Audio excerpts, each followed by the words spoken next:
Hello and welcome to my review of the Legion Sicaran Omeg-Yeah tank destroyer. It was a first access model at the Forge World Open Day event on the 13th of August. It will look something like that when it's finished. Obviously not red, but there you go. Speaking of which, it comes with this lovely instruction guide, a long way away from the sort of black and white photocopies that the original Sicaran I think comes with, unless they've modified it slightly to have it with this guide. Very simple, very straightforward model to build. If you're thinking of your first Forge World model, I can't recommend a Legion Sicaran enough. It introduces you to a lot of different construction methods and building methods that you might need for the bigger, larger models. Everything from turrets and magnetising turrets to getting holes right and drilling barrels out of holes and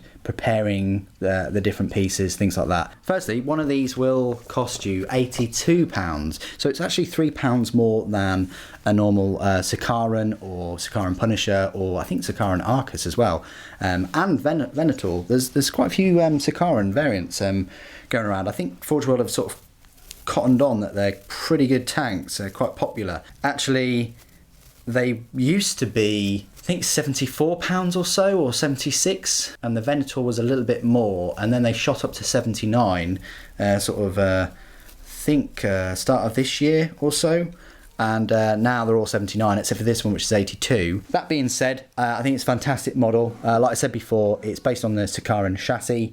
That is your Sicaran right there. Nothing's changed. It's exactly the same as all the other Sicarans. Again, it comes with an option of different side sponsons. You can equip it with these las cannons or the heavy bolters.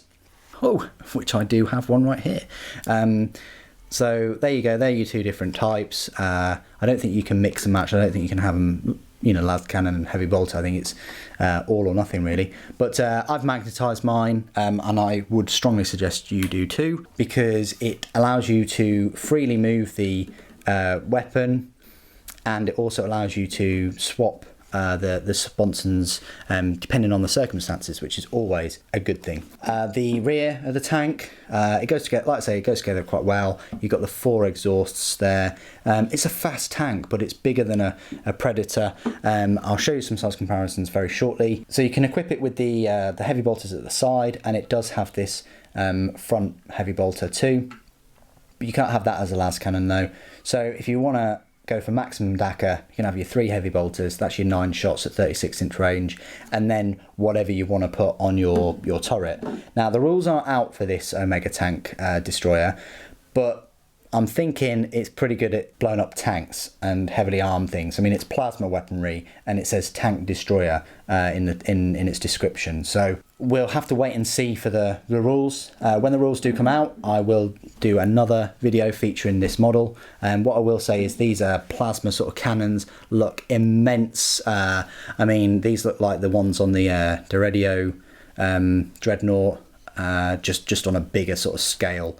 With lots of sort of wiring there, and these plasma banks or cooling systems. I mean, they look like mini Sun Fury plasma annihilators that you get on the Warlord Titan.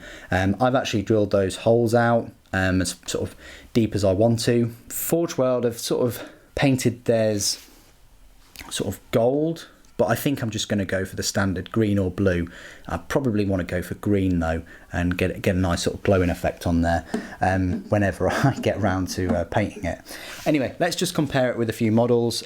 So firstly, we'll do a bit of size comparison, and then I'll compare it to the other Sicaran model. So here's a Rhino. So it's bigger than a Rhino, bigger than a Predator. It's sort of the stopgap between a Predator or Rhino chassis and a Land Raider, of which I have here. So there you go. That sort of gives you some kind of idea of the size. It's not quite as big as a Land Raider, but it's definitely bigger than the Predators and the Rhinos. Although, depending on the weapon on the top, it might give a bigger sort of presence than a Land Raider. The armour is pretty decent on these. I think it's sort of 13 and 12 on the rear. They're quite survivable. They're fast tank, and they've got typically they've got an excellent weapon on the top. For that, they do forgive any sort of troop transport. It can't carry anything, unlike a Land Raider. In the Horus Heresy, they were, I say, one of the last things that they kind of released. They were definitely one of the most sophisticated tanks on the battlefield.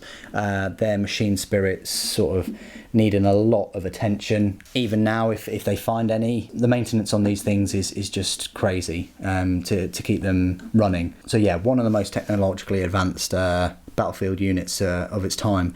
Let's compare it to the other tanks. I just so happen to have a Punisher right here. Look at that. Don't they mean business? I mean, wow, you've got this guy here that is just going to obliterate a bajillion orcs, and then you've got this guy right here that is just going to obliterate a bajillion, I want to say Tau, I don't know why I'm getting a Tau vibe, but, you know, or Necrons, or, you know, whatever. That's the size comparison. It's not really a size comparison, it's just a comparison of how cool the turrets look, isn't it? Let's face it. Just for the sake of it, we'll just compare it to a typical Sicaran tank, which is this one here. This is your standard one. Forgive the painting, it's very rough. I haven't even sort of done any washing on it and stuff. The one thing I will say about the turret is, unfortunately, you can only have it in one position. You can't rotate these two cannons at all.